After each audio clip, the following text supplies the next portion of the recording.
Hello students, कैसे हैं आप सभी लोग। मैं हूं Pooja Singh and welcome back to my channel accounting master class. And इस समय हम पढ़ रहे हैं एक बहुत इंपॉर्टेंट चैप्टर जिसका नाम है emerging modes of business. And इस चैप्टर पर आज मेरा ये तीसरा और आखिरी लेक्चर वीडियो है। एंड इस लेक्चर के बाद हमारा ये जो चैप्टर है ये फिनिश हो जाएगा।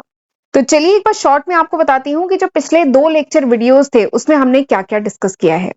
तो सबसे पहले तो मैंने आपको डिटेल में समझाया था what are the different emerging modes of business, यानी आजकल जो बिजनेस करने के डिफरेंट मोड जो हैं, जो आजकल यूज हो रहे हैं वो क्या क्या है। तो हमने देखा था 3 इमर्जिंग मोड्स ऑफ बिजनेस हैं। पहला है digitisation, next is outsourcing, next is internationalisation and globalisation. तो ये 3 इमर्जिंग मोड्स ऑफ बिजनेस है। फिर उसके बाद मैंने आपको ई बिजनेस के बारे में डिटेल में बताया था, ई बिजनेस क्या होता है, e business and e commerce में क्या डिफरेंस है, and what are the different scopes of the e business. E business के डिफरेंट स्कोप क्या है। तो इसके 4 स्कोप हैं, B to B to C to C and intra B transaction. ये चारों हमने डिटेल में पढ़ा था एंड दिस इसको मैं मार्क करूंगी, बहुत इंपॉर्टेंट है ये। ठीक है, दिस इज वेरी इंपॉर्टेंट, ये एग्जाम में पूछा जाता है तो अच्छे से करके जाइएगा। फिर इसके बाद मैंने पिछले लेक्चर वीडियो में आपके साथ डिस्कस किया था benefits and limitation of E business. E business के बेनिफिट्स क्या हैं, इसमें कुछ कमियां भी हैं, कुछ लिमिटेशन भी है, तो वो हमने डिटेल में डिस्कस किया था। एंड अगर आपको पिछला लेक्चर अच्छे समझ में आ गया है, अगर आपने देख लिया है, तो आज जो हम टॉपिक करेंगे ना वो आप इजिली समझ जाएंगे। आज हम सबसे पहले पढ़ेंगे ई बिजनेस एंड ट्रेडिशनल बिजनेस, इन दोनों में क्या डिफरेंस है। ठीक, वैसे अगर बेनिफिट लिमिटेशन समझ में आ गई तो आप डिफरेंस आप इजिली कर लेंगे। फिर उसके बाद मैं आपको बताऊंगी कि ई बिजनेस के कुछ रिस्क भी हैं। ठीक, तो वो कौन कौन से रिस्क हैं। तो 3 मेजर इसके रिस्क हैं, वो हम डिस्कस करेंगे। एंड उस रिस्क को अवॉइड करने के लिए क्या क्या स्टेप्स लेने चाहिए, क्या सिक्योरिटी क्या सेफ्टी रखनी चाहिए। ठीक है, तो वो हमें पढ़ना है। तो ये दोनों टॉपिक आज के लेक्चर में पढ़ना है और उसके बाद हमारे ये जो चैप्टर है इमर्जिंग मोड्स ऑफ बिजनेस ये फिनिश हो जाएगा। एंड अगले लेक्चर से फिर हम एक न्यू चैप्टर स्टार्ट करेंगे। ठीक है, तो चलिए फिर देर नहीं करते हैं, जल्दी से हम आज का लेक्चर स्टार्ट करते हैं।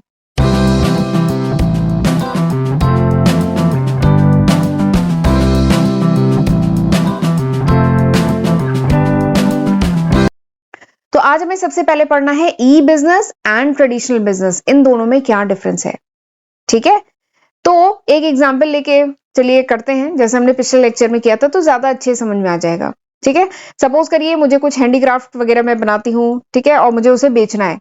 तो मेरे पास एक ऑप्शन है कि मैं मार्केट, अपने नियरेस्ट में जो मार्केट है वहां पे एक दुकान रेंट पे ले लूं या खरीद लूं, दुकान खरीद लूं और वहां पे अपने सामान डिस्प्ले पे लगाऊं, वहां पे जो कस्टमर आते हैं उन्हें बेचूं।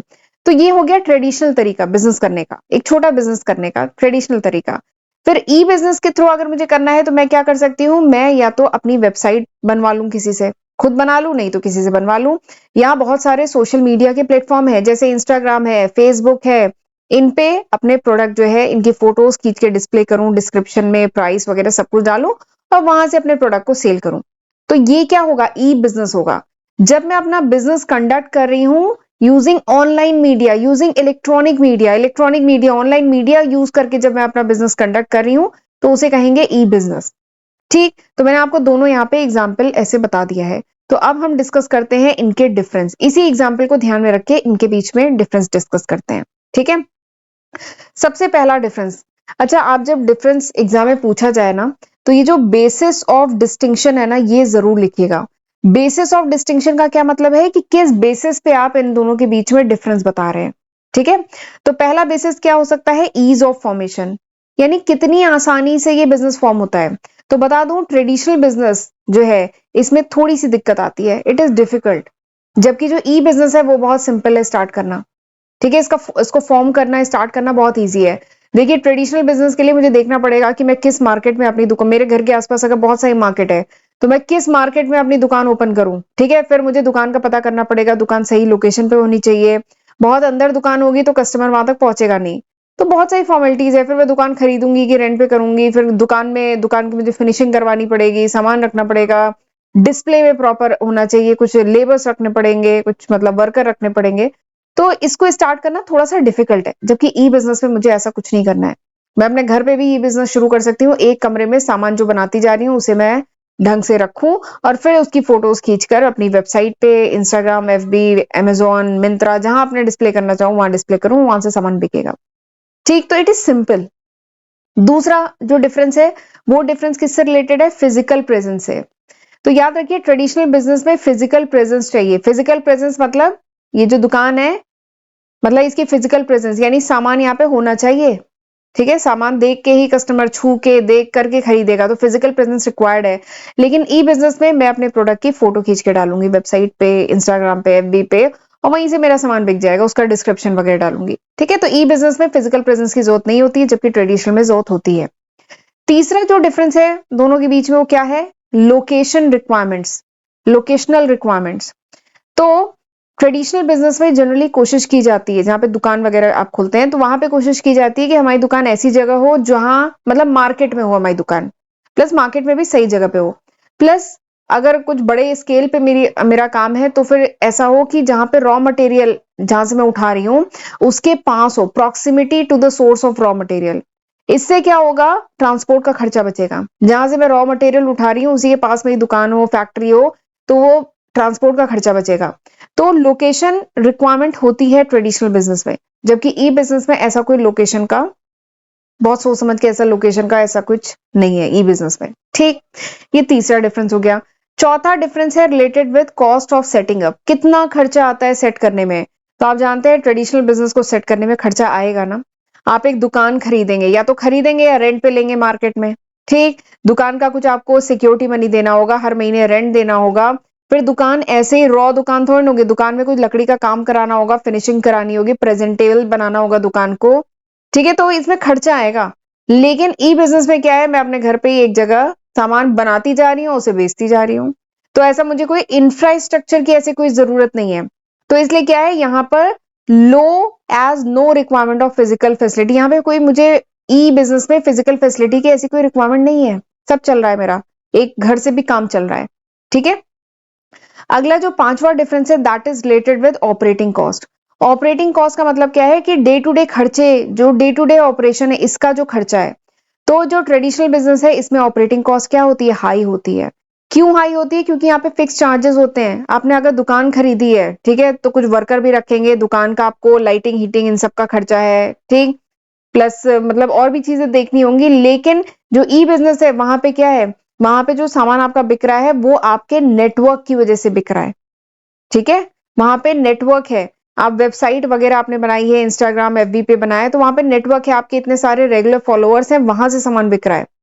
तो वहां पे डे टू डे ऑपरेशन में इतना कोई खर्चा नहीं है, ऑपरेटिंग कॉस्ट इसमें कम होती है ई बिजनेस में, जबकि ऑपरेटिंग कॉस्ट जो है ट्रेडिशनल बिजनेस में हाई होती है।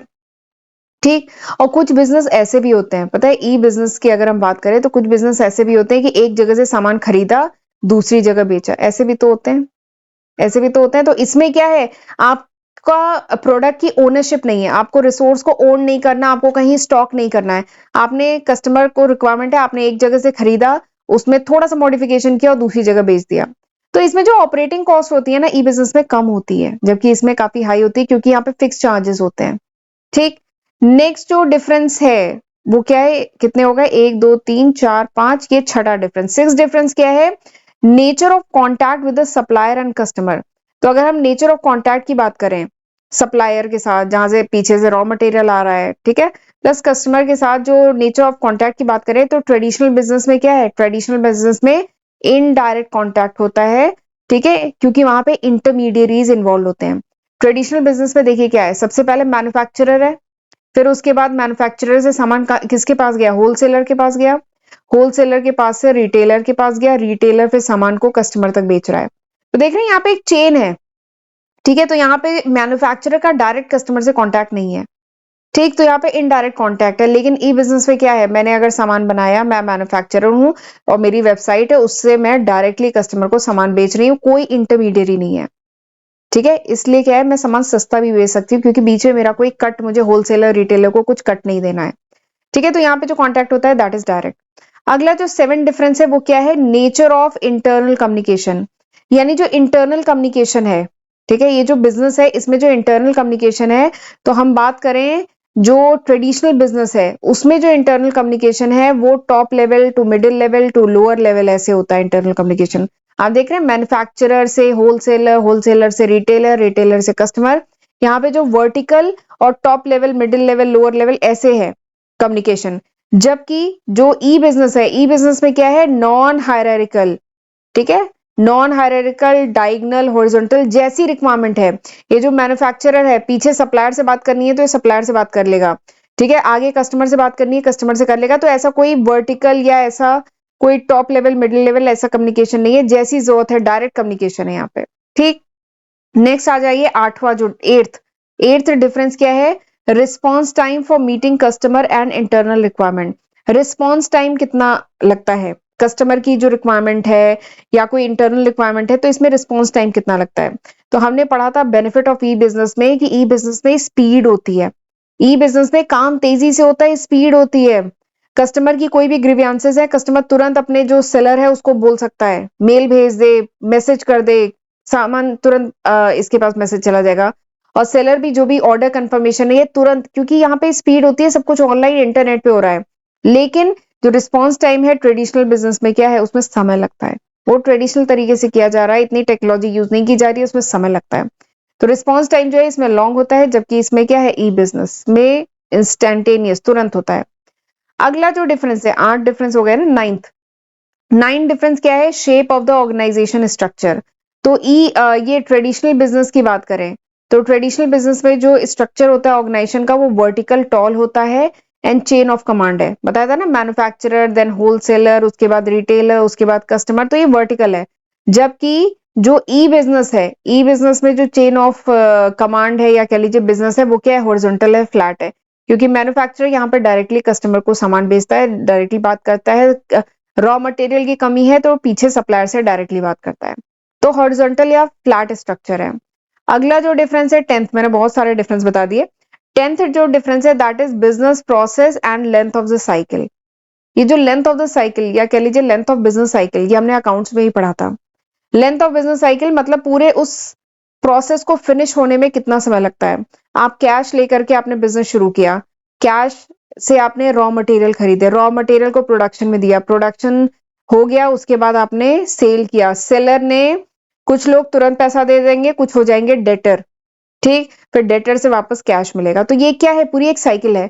तो कैश को वापस कैश में कन्वर्ट होने में जो पूरा समय लगता है ना, that is called business cycle. Business cycle इसे ऑपरेटिंग साइकिल कहते हैं, ठीक है, ये आपने अकाउंट्स में पढ़ा था।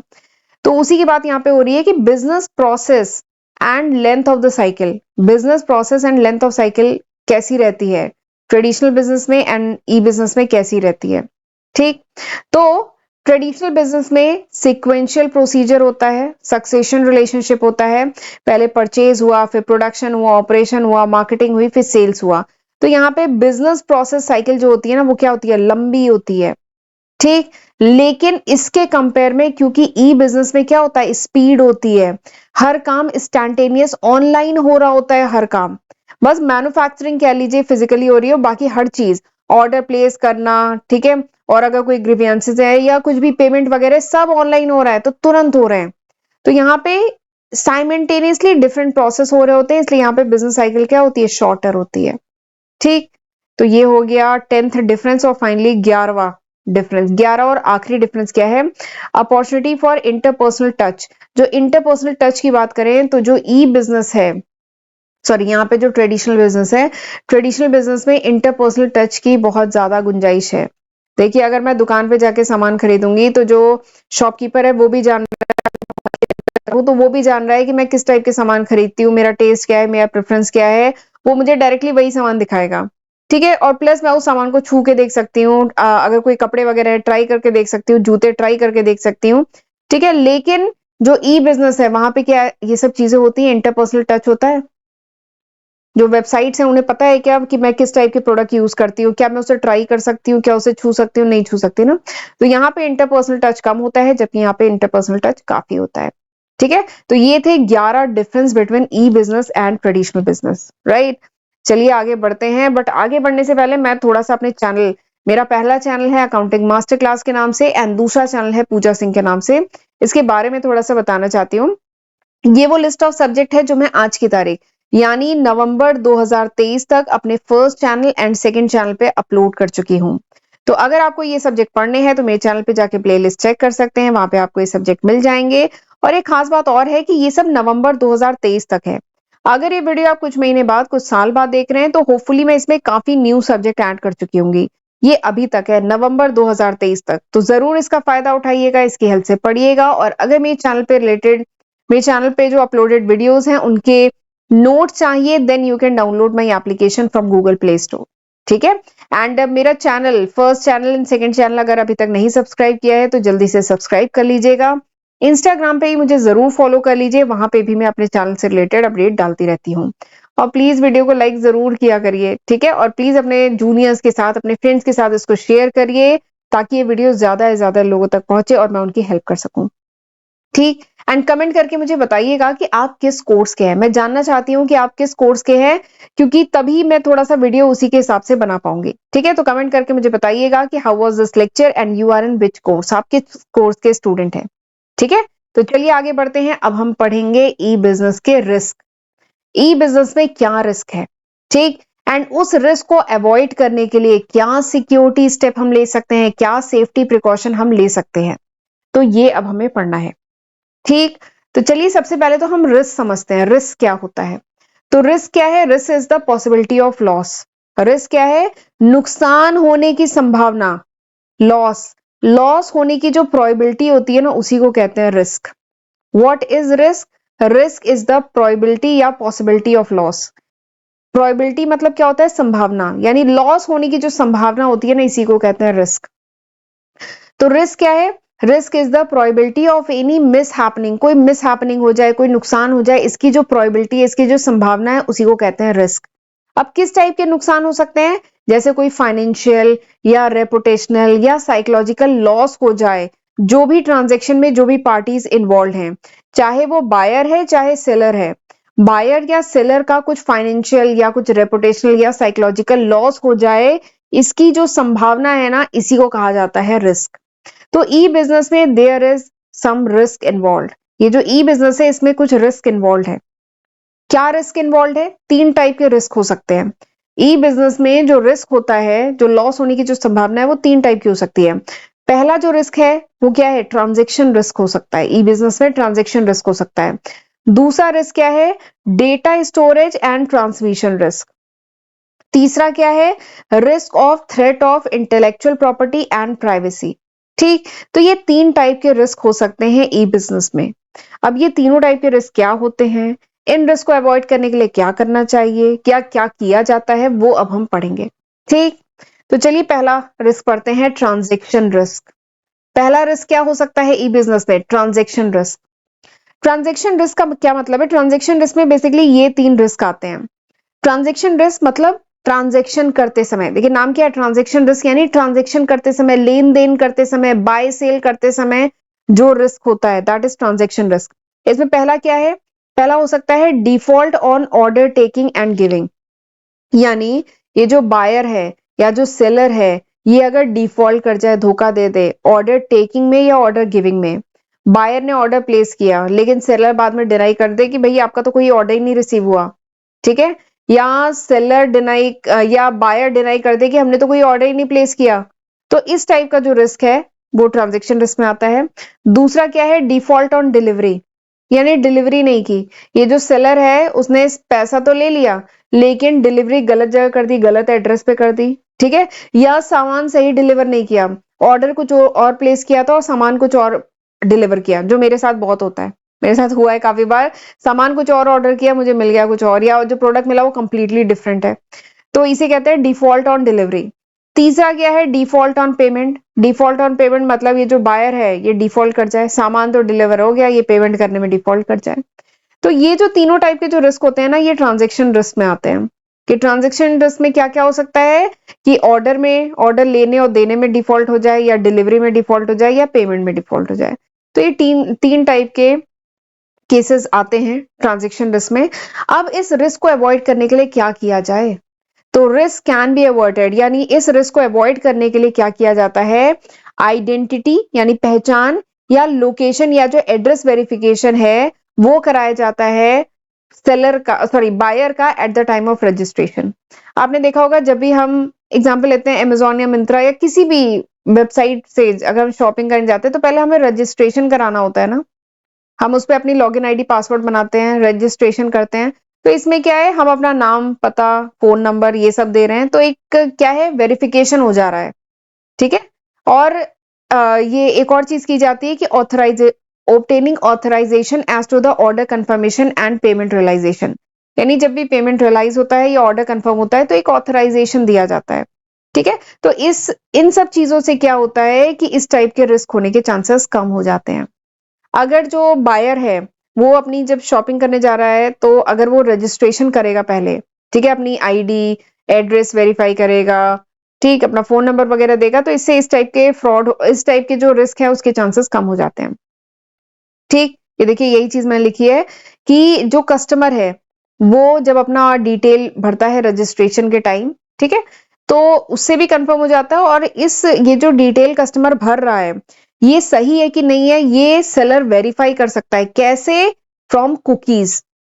आपने सुना होगा कुकीज, ये खाने वाली कुकीज नहीं, सिस्टम में होती है कुकीज। जैसे जो टेलीफोन होती है उसकी आईडी होती है ना, कॉलर आईडी होती है, टेलीफोन में जैसे कॉलर आईडी होती है वैसे कुकीज होती है सिस्टम में, ठीक है। जिससे क्या होता है, कस्टमर का नाम, एड्रेस और उसका प्रीवियस जो परचेज पेमेंट का रिकॉर्ड है वो सब मतलब सेलर को मिल जाता है। तो इससे सेलर वेरीफाई हो जाता है कि कस्टमर ऑथेंटिक है, यहाँ पैसा फंसेगा नहीं, इसे बेचा जा सकता है। और भी एक कुछ चीजें होती है, जैसे जो ईबे वगैरह जो वेबसाइट है वो क्या करती है, सेलर्स की रेटिंग भी करती है। ये जो सेलर है इनकी रेटिंग भी की जाती है कि इससे पहले सेलर किसको किसको सामान बेच चुका है, पेमेंट वगैरह सही रहा कि नहीं रहा, तो इससे आइडिया लग जाता है कि ये सेलर डिफॉल्ट नहीं करेगा, ठीक। तो ये सब कुछ तरीके यूज किए जाते हैं ताकि ये जो ट्रांजेक्शन रिस्क है ये कम से कम हो, ठीक। तो ये हो गया पहले टाइप का रिस्क। दूसरे टाइप का रिस्क जो है that is related with data storage and transmission risk. Data storage यानी डेटा को जब स्टोर किया जाता है, प्लस ट्रांसमिशन, ट्रांसमिशन मतलब डेटा जब एक जगह से दूसरी जगह ट्रांसफर हो रहा है, ट्रांसमिशन हो रहा है, तो उससे रिलेटेड जो रिस्क है। देखिए हम जानते हैं आजकल डेटा जो है वो सबसे इंपॉर्टेंट चीज है, डेटा, ठीक है। ये इतनी सारी कंपनीज मतलब कह लीजिए जो कस्टमर का जो डेटा है उन्हीं को यूज करके अपने प्रोडक्ट सेल कर रही हैं। तो जो डेटा स्टोर होता है सिस्टम में, प्लस जब वो इन रूट होता है, इन रूट मतलब जब एक जगह से दूसरी जगह डेटा ट्रांसफर हो रहा है तो वो एक्सपोज होता है बहुत सारे रिस्क से। ये जो डेटा है यही चुरा के या इसको मॉडिफाई करके बहुत गलत काम भी हो सकते हैं। कुछ लोग तो उसको फन के लिए, एडवेंचर के लिए करते हैं, और कुछ लोग उसका मिसयूज करते हैं, ब्लैकमेल करने के लिए किया जाता है ये सब काम। तो इसलिए डेटा जो है ना बहुत इंपॉर्टेंट है, एंड डेटा एक बार लीक हो गया तो बहुत दिक्कत भी आ सकती है। आप आजकल देख रहे होंगे न्यूज में आ रहा है डी फेक वीडियोस चल रहे हैं ना, तो कहीं से कोई वीडियो लीक हुआ उसमें दूसरे की फोटो लगाई और प्रॉब्लम हो रही है, ठीक है, ब्लैकमेल किया जा सकता है, कुछ भी दूसरे पर्पज से यूज किया जा सकता है। तो ये क्या है, data storage and transmission related risk. और इससे क्या है, वायरस, आपने सुना होगा वायरस या हैकिंग वगैरह हो सकती है, ठीक। वायरस तो आप जानते हैं ना, वायरस थोड़ा सा यहाँ पे आपको बता देते हो वायरस क्या होता है। वायरस का फुल फॉर्म पहले देख लेते हैं। Virus is vital information under siege. Virus का फुल फॉर्म क्या है, vital information under siege. Siege मतलब ब्लॉक, यानी वाइटल इंफॉर्मेशन यानी इंपॉर्टेंट इंफॉर्मेशन जब ब्लॉक कर दी जाए, उसको मतलब कह लो घेर लिया जाए, उसको ले लिया जाए, दैट इज कॉल्ड वायरस। तो वायरस क्या होता है, वायरस एक टाइप का प्रोग्राम होता है। वायरस में सीरीज ऑफ कमांड होता है जो जिस सिस्टम में अगर चला गया तो वो अपने आप को रिप्लिकेट कर लेता है। जैसे अगर मेरे सिस्टम में वायरस आ गया, ठीक है, वायरस एक प्रोग्राम है, ठीक है, वायरस वो वाला वायरस नहीं है, कोरोना वायरस टाइप नहीं है, ये एक प्रोग्राम है, अगर मेरे सिस्टम में आ गया तो ये अपने आप को रिप्लिकेट कर लेगा, ठीक। अब ये वायरस कितना स्ट्रांग है, इसीलिए बहुत सारे एंटीवायरस के सॉफ्टवेयर होते हैं। अब ये वायरस कितना स्ट्रांग है ये डिपेंड करता है, ये कई लेवल के वायरस होते हैं। जैसे कुछ ऐसे वायरस होंगे जो केवल मेरी स्क्रीन, मेरे लैपटॉप की स्क्रीन को डैमेज करेंगे, स्क्रीन पे कुछ भी और चीजें चलने लगेंगे, ऐसा कर सकते हैं। कुछ दूसरे लेवल के वायरस होते हैं, सेकंड लेवल के, जो मेरे सिस्टम की फंक्शनिंग को डिस्टर्ब कर सकते हैं। कुछ तीसरे लेवल के वायरस होते हैं जो कुछ टारगेट फाइल, मेरे सिस्टम में कुछ टारगेट फाइल को डैमेज करेंगे। चौथे लेवल के वायरस होते हैं जो मेरे पूरे सिस्टम, पूरे लैपटॉप को ही क्रैश कर देंगे, खराब हो जाएगा लैपटॉप। तो वायरस भी कई लेवल के होते हैं, ठीक है। तो ये भी रिस्क है, डेटा को स्टोर करने, डेटा को ट्रांसफर करने में इस टाइप का वायरस वगैरह आना, ये सब भी रिस्क है। प्लस डेटा को जब ट्रांसफर किया जाता है, ये अब हम इसकी बात करते हैं, ये ट्रांसमिशन, डेटा को जब ट्रांसफर किया जाता है एक जगह से दूसरी जगह, एक सिस्टम से दूसरी सिस्टम में जब डेटा को ट्रांसफर किया जाता है तो भी रिस्क होता है, ठीक है। तो उससे कैसे प्रोटेक्ट किया जाए, तो उससे प्रोटेक्ट करने के लिए क्रिप्टोग्राफी की जाती है, क्रिप्टोग्राफी का यूज किया जाता है। क्रिप्टोग्राफी में बेसिकली क्या होता है, जब डेटा यहां से यहां तक ट्रांसफर हो रहा है ना, तो कह लीजिए डेटा की इनक्रिप्टिंग की जाती है। ये वर्ड आपके लिए नया होगा पर ये बहुत इजी कॉन्सेप्ट है, इनक्रिप्टिंग एंड डिक्रिप्टिंग। ये देखिए, इनक्रिप्टिंग एंड डिक्रिप्टिंग। इनक्रिप्टिंग मतलब कोडिफाई करना, डेटा को कोडिफाई किया जाता है। जब यहाँ पे डेटा था, ठीक है, तो वो था, पर जब सेंड किया जा रहा है तो यहाँ पे कर दी गई इनक्रिप्टिंग। इनक्रिप्टिंग मतलब डेटा का कोडिफिकेशन कर लिया गया, उसे एक अनरीडेबल फॉर्मेट में उसे कन्वर्ट कर दिया गया, ताकि अगर बीच में कोई डेटा को चुरा भी रहा है ना, तो वो डेटा को समझ नहीं पाएगा, पढ़ नहीं पाएगा, क्योंकि ये जो डेटा क्या है, साइफर टेक्स्ट है। ये साइफर टेक्स्ट के फॉर्म में डेटा यहां से जा रहा है, कोडेड फॉर्म में जा रहा है।